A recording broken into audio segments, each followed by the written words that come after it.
오늘 전하는 말씀은 제목이 성령이 아시아에서 말씀을 전하지 못하게 하시거늘, 이런 제목으로 말씀을 전하는데, 우리가 사도행전을 읽으면은 저도 사도행전을 가지고 말씀을 전했고, 우리 또 임 목사님께서도 사도행전을 가지고 말씀을 전했지만은, 이 사도행전이 참 특이한 책인 것 같아요.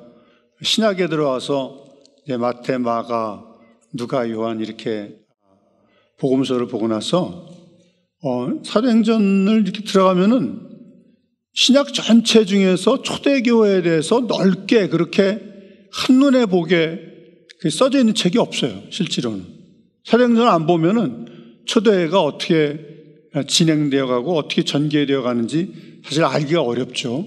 사도행전을 읽기 때문에 우리가 초대교회가 이렇게 가는구나, 성령이 오셔서 교회가 탄생한 이후에 어떻게 초대교회가 가는구나 하는 것을 보는 게 사도행전이죠. 그래서 사도행전이 굉장히 사실은 생각보다는 우리 성경에서 중요한 그런 위치를 차지하죠.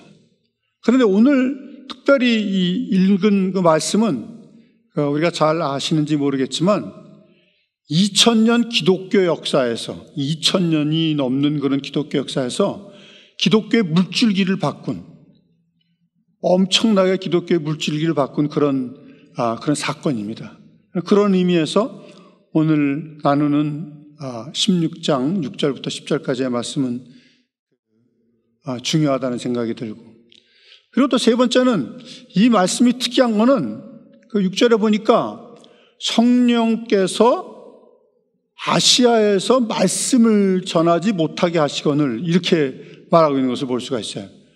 말씀을 전하지 못하게 했다, 성령께서 막았다, 이제 그렇게 얘기를 하는 구절을 볼 수가 있죠. 그래서 오늘 구절은 우리가 그 말씀을 음미하는데 하나님이 무슨 말씀을 하시는 건가 하는 것을 한번 좀 깊이 볼 필요가 있는 그런 좋은 말씀이라는 생각이 듭니다.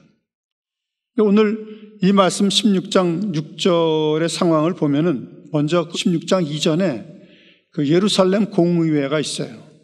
근데 예루살렘 공의회가 마칠 때 전체를 대표하는 그 당시 예루살렘의 장로인 야고보가 공문을 씁니다. 공식적인 문서와 같이 이렇게 글을 쓰는데 뭐라고 글을 쓰냐면 성령과 우리는, 그렇게 얘기를 하죠. 성령과 우리는. 그러니까 예루살렘 공의회가 딱 열리고 이제 모든 그리스도인들에게 공식적인 문서를 발송해 줘야 되는데, 최종 결론을 우리가 어떻게 내냐면 성령과 함께 내렸다고 믿는다, 이렇게 얘기를 하면서 성령과 우리는, 아주 유명한 그런 구절이죠. 성령과 우리는. 그렇게 이제 15장의 예루살렘 공의회가 마치고, 인간적으로 생각하기에 1차 전도 여행을 바나바, 바울이 잘했기 때문에 이번에도 같이 잘할 줄 생각을 했는데, 마가의 문제 때문에 서로 관계가 틀어져가지고 심하게 싸웠단 말이에요. 그래서 바나바와 바울이 각각 제 길로 갔어요. 그렇게 가버리고 나니까 이제 바울이 실라를 택하고, 그 다음에는 또 어떻게 디모데라는 제자를, 아주 신실한 제자를 얻게 되고, 이렇게 해서 바울 팀이 구성이 되는 거예요. 실라, 디모데, 누가 이런 식으로 해서 바울 팀이 구성이 돼가지고 2차 전도 여행을 가려고 하는데 가는데 6절에 보니까 아주 어떤 굉장히 어떤 적극적인 전도 활동이 일어날 거라고 생각하는 그 순간에 성령께서 딱 아시아에서 말씀을 전하지 못하게 하셨다라는 구절이 나오는 것을 볼 수가 있는 것입니다. 오늘 말씀은 굉장히 재미가 있어요. 왜 재미가 있느냐면 성령께서 아시아에서 말씀을 전하지 못하게 하시고는 하는 그 말씀 직전에 5절에 뭐라고 말씀을 하고 있냐면, 이에 여러 교회가 믿음이 더 굳건해지고 수가 날마다 늘어가니라, 이런 말씀을 하는 거 보니까 굉장히 전도가 창창한 것 같이 5절에는 말하고 있다가 갑자기 6절에 가서 성령에 의해서 말씀 전하는 것이 막히는 것을 볼 때, 이 누가가 이 6절에 9절에 대해서 강조하고 있는 것을 우리는 볼 수가 있는 거예요. 갑자기 교회가 믿음이 더 굳건해지고 수가 날마다 들어가는데 왜 갑자기 성령에 의해서 막힘을 당하냐 이거예요. 그러니까 뭔가 누가가 성령에 감동되어서 이 6절의 상황을 강조하고 있는 것을 우리가 볼 수가 있죠. 또 뿐만 아니라 우리가 이 말씀 그 자체가 우리에게 강력하게 들어와요. 강력하게. 왜? 우리는 너는 말씀을 전파하라. 때를 얻든지 못 얻든지 그리하라. 이런 것만 배웠는데, 좀 성령 충만하지 못한 것 같아도, 상황이 좀 나쁜 것 같아도, 입을 벌려 말씀을 전하는 것은 항상 주님께서 우리에게 그렇게 격려하시는 줄 그렇게 알았단 말이에요. 근데 여기서는 꽉 막아버리고서 아시아에서, 물론 단서가 있긴 해요. 아시아에서 말씀 전하는 것이 금지됐다 이런 단서가 있긴 하지만 그래도 금지된 건 금지된 거 아니에요. 그러니까 말씀을 전하는 것 자체가 영어로 보니까 forbidden, 금지되었다는 것은 굉장히 하나님께서 우리에게 무슨 시사하시는 바가 있다는 것을 볼 수가 있는 것입니다. 성령이 아시아에서 말씀을 전하지 못하게 하시거늘 그들이 부르기아와 갈라디아 땅으로 다녀가. 6절에 부르기아와 갈라디아 땅으로 다녀가. 지도를 보면은요, 부르기아와 갈라디아 땅이 있습니다. 이 부르기아와 갈라디아는 다 소아시아의 고대 왕국입니다. 부르기아와 갈라디아가. 그러니까 부르기아와 갈라디아로 갈 때 고대 왕국이면은 바울같이 뭔가 복음을 전하면 이게 효과적이겠다 생각하는 사람으로서는 거기서 복음을 전해야 되는 거예요. 부르기아와 갈라디아에서. 그러니까 서쪽으로 향해 가면서 이 소아시아, 영어로 에이시아 마이너라 그러죠. 이 소아시아를 관통해 가는데, 중간을 관통해 가는데 부르기아와 갈라디아라는 고대 왕국을 지나가면서 바울이 그냥 지나가고 싶은 마음이 없을 거예요. 그렇잖아요? 중요한 지역인데 거기서 복음을 전하고 싶을 거란 말이에요. 그런데 성령에 의해서 forbidden, 금지를 당한 거예요. 그래가지고 그 부르기아와 갈라디아를 지나가면서 계속해서 서진을 하는 겁니다. 여기서 소아시아라는 것은 지금 그림에 보는 것처럼, 지도에 보는 것처럼 지금의 터키 땅인데 서쪽으로 툭 삐져나온 반도죠. 이 반도는 지금 위쪽에 보면은 흑해가 있고, 그 다음에 유럽과 아시아를 가르는 그 바다는 에게해라 그러고, 또 아래 남쪽에는 지중해가 있어요. 이런 바다에서 둘러싸여 있는 이 에이시아 마이너, 소아시아의 중앙을 서진으로 해서 지금 바울이 가는데, 말씀을 전하지 못하고 그냥 지나가고 있는 것이, 그냥 지나가가지고 7절에 보니까 무시아 앞에 이르러 비두니아로 가고자 애쓰되 예수의 영이 허락하지 않은지라, 그렇게 얘기를 했어요. 또다시 예수의 영을 허락하지 않는다는 거예요. 두 번째나 지금 금지를 당하고 있는 것이죠. 자, 지도를 보니까 바울이 서진을 하고 있긴 있었어요. 서진을 하고 있었어요. 바울이 서진을 안 한 건 아니에요. 바울이 서진을 하고 있긴 있었는데 보니까 부르기아와 갈라디아를 지나서 무시아까지 이르렀어요. 무시아까지 이르렀는데 거기서 뭐라 그러냐면은 비두니아로 가려고 그랬다. 비두니아. 그 비두니아로 가려고 했다는 것은 이 바울의 마음이 아시아를 떠나고자 하는 마음이 없었어요. 그러니까 이 무시아까지 이르러서 아시아를 떠나려는 마음이 없으니까 위로 올라가잖아. 아래로 내려가야 되는데 위로 올라가려고 그랬단 말이에요. 비두니아로. 그렇게 되면 어떻게 해요? 동북쪽으로 다시 이렇게 턴하는 거죠. 이렇게 턴하는 거죠. 그래서 아시아에서 복음을 전해야 된다 이렇게 생각을 했던 겁니다. 바울은 항상 프론티어 정신이 강한 사람이었어요. 그러니까 앞으로 나가야 되겠다 이런 마음을 가진 사람이었어요. 그러니까 그 사람이 프론티어 정신이 약한 것은 아니었어요. 그러니까 하나님께서 이렇게 인도하시나 하고 생각하면서 무시아까지 갔다가 오른쪽으로 해서 턴해서 북쪽으로 올라가가지고 비두니아로 쫙 가려고 뭔가 좀 계속 프론티어 정신을 가지고서 가고 싶은 그런 마음이 있었다 이것입니다. 그러나 그런 위대한 바울임에도 불구하고 바울의 마음속에는 더 서쪽으로 가려는 마음은 뭔가 제한을 받고 있었다. 자기 마음속에 더 서쪽으로 가려는 마음이 제한을 받고 있었다는 것이죠. 바울의 마음이 아시아에 한정돼 있었다는 것이에요. 특기할 만한 사실은 그의 마음이 한정되어 있었다는 거예요. 한정되어 있었다. 그렇게 위대한 바울인데도. 근데 그의 마음이 한정되어 있는 그 시간에 예수의 영이 막으신 거예요. 예수의 영이.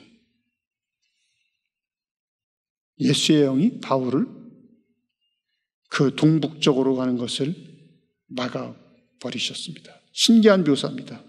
여기서 예수의 영이라는 말이 나옵니다. 이 사도행전을 읽어보면은 세 개의 큰 줄기가 있어요. 사도행전에. 무슨 세 개의 줄기가 있냐면 첫째는 예수의 이름이 강조가 돼요. 예수의 이름이. 물론 예수의 이름이 사도행전에서만 강조되는 건 아닙니다. 복음서에 가보면 예수 이름이 너무 중요하기 때문에 마태복음에서도 강조되고 마가복음에서도 강조되고 누가복음에서도 강조되고 요한복음에서도 강조돼요. 왜? 예수 이름 중요하니까. 이 히브리적인 관점에서 보면 사람의 이름이라는 게 중요해요. 하나님께서 이름을 예수라라 하면서 하나님의 아들 예수를 이름 지었을 때는 굉장히 중요한 의미가 있는 거예요. 제가 그 노스캐롤라이나에서 이사 오기 전에 인터내셔널 스튜던트랑 같이 공부를 할 때 선데이 아킨슐라라는 그 나이지리아 친구가 그 자기 아들을 가끔씩 그 돌봐달라고 그런 적이 있었어요. 그 녀석 아주 잘생긴 녀석인데 아주 애가 어떻게 잘생겼는지 나더러 애를 돌봐달라면 녀석이 똥을 쌀 거 아니에요. 그러면 내가 아주 뭐 그 개념치 않고 똥 싼 걸 다 씻어주고 예, 뭡니까 기저귀도 바꿔주고 그런 기억이 납니다. 근데 그 녀석이 딱 태어나니까 사람들을 모아놓고 네이밍 세리머니를 하겠다는 거야. 이름 붙이는 세리머니를 하겠다는 거야. 난 그런 거 몰랐죠. 근데 그 뭐냐니까 아프리카에서는 이 네이밍 세리머니가 너무 중요하다는 거예요. 그래서 이름이 뭐냐 하고 물어봤지. 난 또 그것도 모르니까 그건 비밀이래. 그거 알려주면 안 되는 거래. 그러니까 네이밍 세리머니는 이름을 알려주는 게 아니야. 그러니까 세리머니를 할 때 공개하는 그 순간에 이 아이의 이름이 그 아이에게 붙는 거야. 이 아이에게 이 아이의 이름이 딱 붙는 순간에 이 아이에게 데스티니가 생기는 거야. 그러니까 이 이름이라는 게 어마어마한 의미를 가지고 있는 거야. 이게.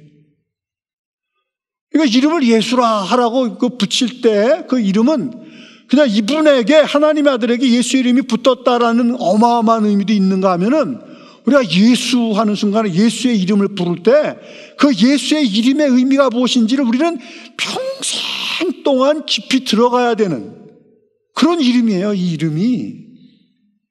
그냥 일반적인 이름이 아니야. 우리가 그냥 예수 이렇게 부르는 그런 이름이 아니야. 히브리적인 개념의 이름은 예수의 이름을 묵상하고 여호와의 이름을 앙망하며 하는 것처럼 막 앙망해야 할 그런 이름이에요. 엄청난 의미를 가지고 있는 거예요. 평생 동안 예수의 이름을 불러야 되는 그런 이름이에요. 예수의 이름.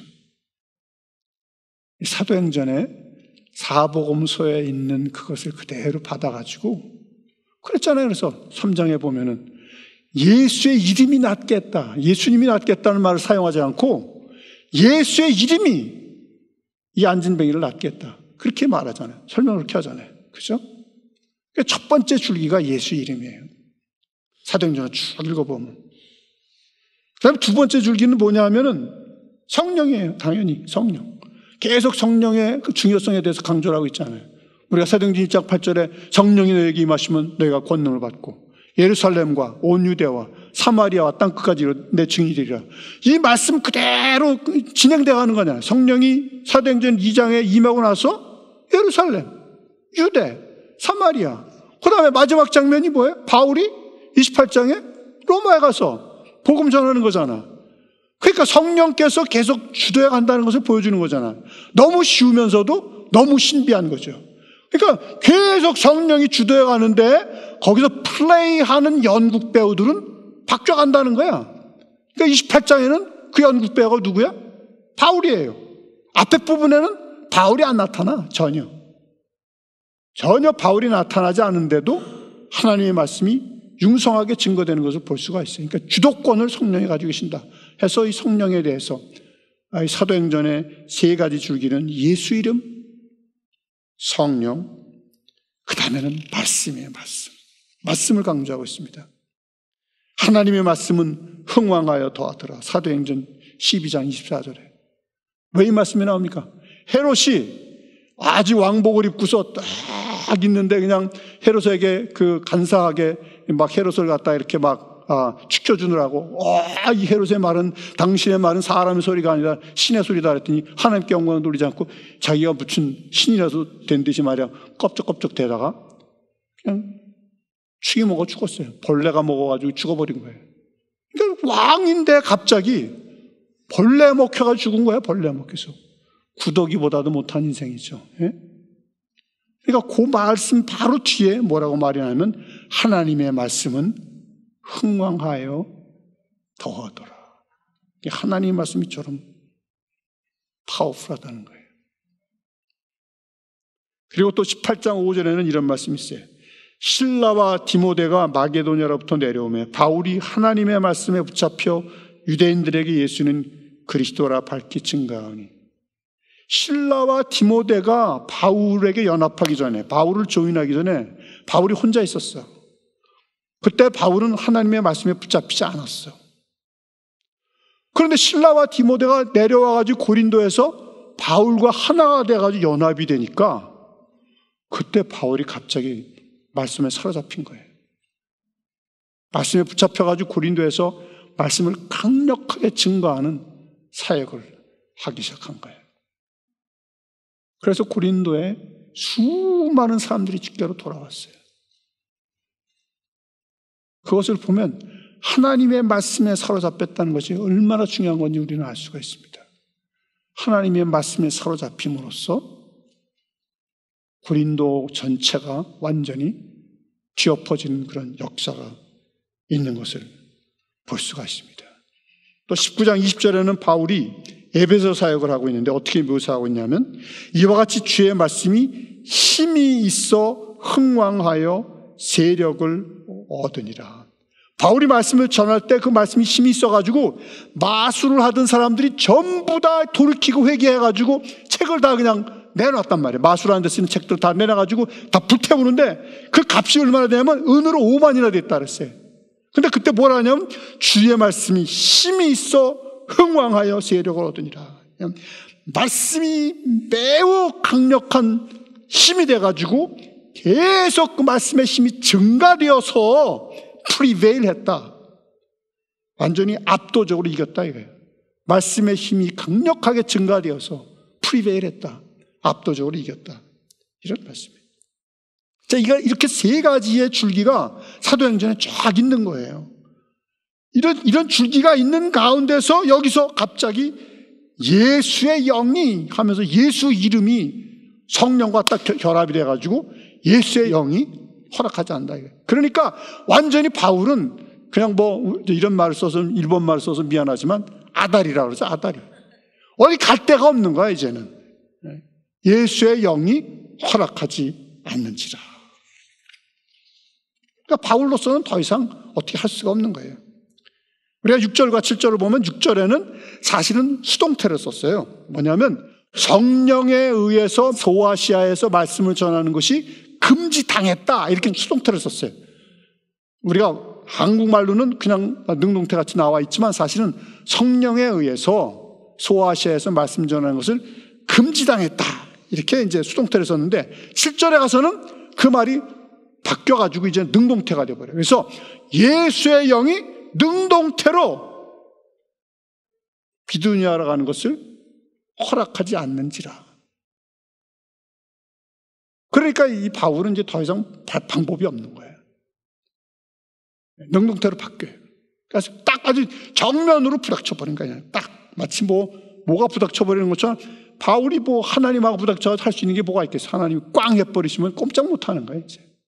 그래서 바울은 여기서 한마디로 말하면 아무것도 할 수 있는 능력이 없게 된 겁니다. 갈 길이 없는 거야 이제. 딱 막혀버린 거예요. 자, 문을 닫으시는 것도 하나님의 커다란 은혜입니다. 문을 닫으신 것도. 바울이 지금 무시아에 이르러서 동북쪽으로 이렇게 들어가려는데, 그 헬라어에 보면 이제 헬라어라는 말을 자꾸 써야 되는데, 왜냐하면 우리가 감각을 느껴야 되니까, into 비시니아 그런 뜻이야. 비두니아로 깊숙이 들어가려고 했던 거야. 무시아에 이르러서 딱 돌아가지고 비두니아로 깊숙이 팍 들어가려는데 딱 막혀버리는 거예요. 근데 이상하게 그 바울의 생각이 왜 그랬는지 전 잘 모르겠는데, 아무리 프론티어 정신이 있었다 할지라도 이 아시아를 벗어나지 않으려고 한 거야. 이 사람 생각 속에서는 아시아에서 프론티어가 되겠다 이렇게 생각했던 것 같아. 아시아를 벗어나려고 하지 않았어. 지도를 한번 보십시다. 아시아를 벗어나지 않고 북동쪽으로 돌아간 거예요.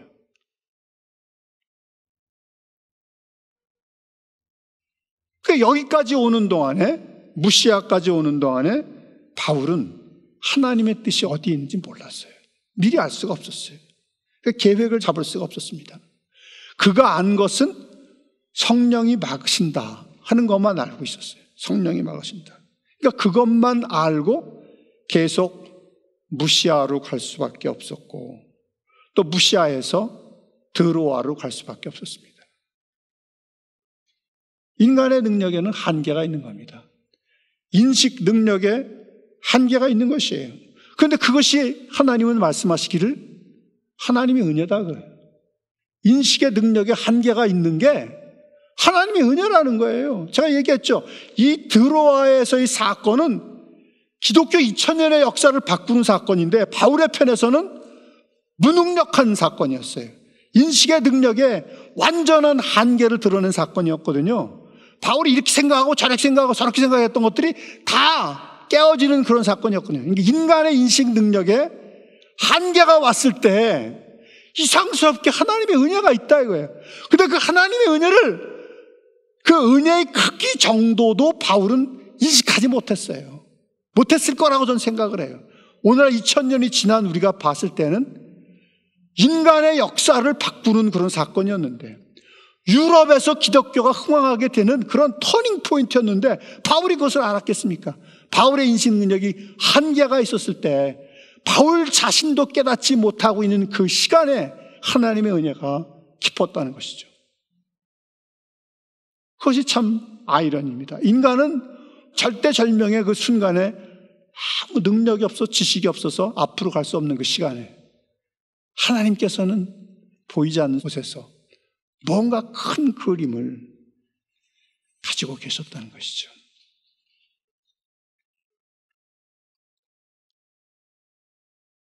이와 같이 어려울 때는 큰 그림을 내가 보려고 하면 안 돼. 그냥 작은 것을 보면서 하나님, 내가 할 수 있는 것이 이것입니다. 주님께서 나한테 이것을 허락하시는 것 같습니다. 이것을 그냥 하겠습니다. 그러면 기다리는 거예요, 그냥. 바울이 드로아에 이를 때까지 그는 어쩌면 영적인 방향 감각을 잃었다고 느꼈을지도 몰라요. 왜? 무시아에서 비두니라 가려고 할 때 오른쪽으로 틀어서 가려고 할 때 딱 막히니까 할 수 없이 그냥 드로아로 간 거란 말이에요. 드로아는 이제 거의 바닷가거든요. 항구거든요. 유명한 항구거든요. 이 드로아가. 그러니까 드로아에 와서는 영적인 방향 감각을 느끼고 있었을지도 모릅니다. 주님의 일은 패션만 가지고 되는 것이 아니라, 패션이라면 사도 바울처럼 패션이 많은 사람이 있겠습니까? 그런데 패션만 가지고 되지 않아요. 주님의 계시가 필요한 것입니다.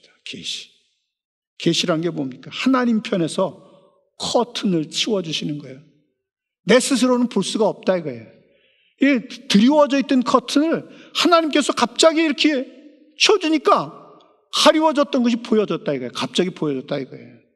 전에는 안 보였는데 갑자기 주님께서 커튼을 치워주시니까 안 보이던 것이 결정적인 시간과 결정적인 장소에서 보여졌다는 것이, 그 전까지는 안 보여졌다는 거예요. 이 드로아는 항구 도시죠. 드로아가 보면 아까 얘기했던 것처럼 위에는 흑해, 그 다음에 유럽과 아시아를 가르는 것이 에게, 아래는 지중해입니다. 근데 아시아에서 유럽으로 가려면 두 가지 방법에 거기서 보면은 드로아에서 배를 타고 뱃길로 가든지 아니면 걸어서 가려면 저 북쪽으로 우크라이나 쪽으로 해가지고 한참 돌아가야만이 유럽으로 연결이 된단 말이에요. 그러니까 이 드로아라는 항구는 굉장히 전략적인 항구야. 여기는 육로로 갈 수 없고 바닷길로만 가는데 이 드로아를 통해서 유럽을 건너갈 수가 있다. 거기에 왔는데 주님께서 갑자기 환상을 보여주신 거예요. 발상의 전환입니다. 생각의 틀을 바꾸지 않으면 안 되는 것입니다.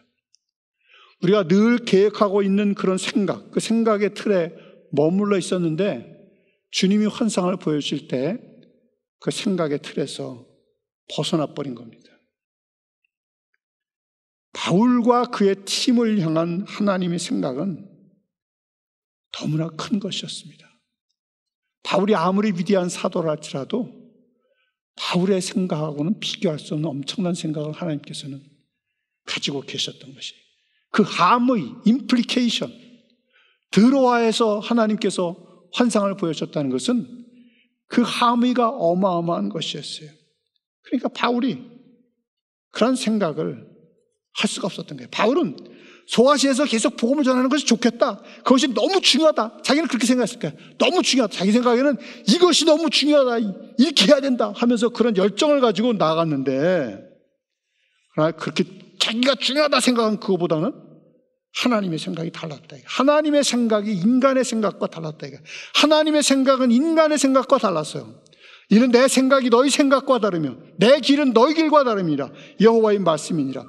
이는 하늘이 땅보다 높음같이 내 길은 너희의 길보다 높으며 내 생각은 너희의 생각보다 높음이니라.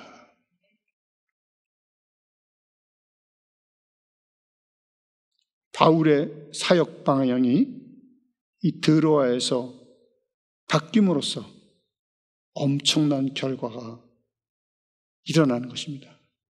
이 변화는 우리의 상상을 초월하는 것이죠. 유럽 전체가 기독교의 요람이 되고, 우리가 잘 알다시피 유럽이 기독교의 요람이 됨으로써 유럽을 통해서 결국은 전 세계에 복음이 증거되는 그런 놀라운 역사가 있는데, 주님의 계획이 거기에 있었던 것입니다.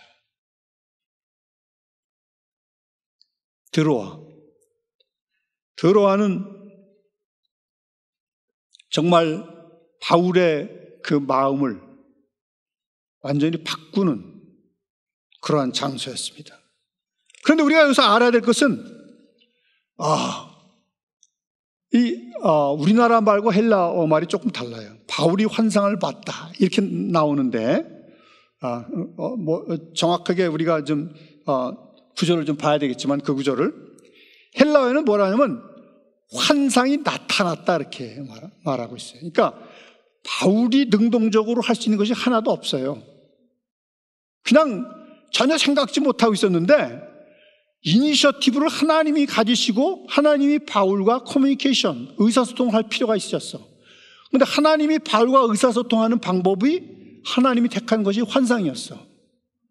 바울은 아무것도 안 하고 있었는데 환상이 나타난 거야. 하나님이 환상을 주신 거야. 이니셔티브를 하나님이 가지고 하나님이 바울에게 환상을 주셨을 때 비로소 바울은 자기가 해야 할 것을 깨닫게 되었다는 것입니다. 그렇습니다. 바로 이것입니다. 말씀을 요약을 하겠습니다. 길이 막히는 것도 하나님의 은혜다. 그건 인간이 생각하는 거하고 하나님 생각하는 거하고 다르기 때문에 그래요. 우리가 순종을 하려고 하기만 하면은 길이 막히는 것도 하나님의 은혜고, 어떤 때는 우리가 생각지 못한 것보다 더 엄청난 중요하고 좋은 계획을 가지고 계시기 때문에 길이 막힐 수가 있다.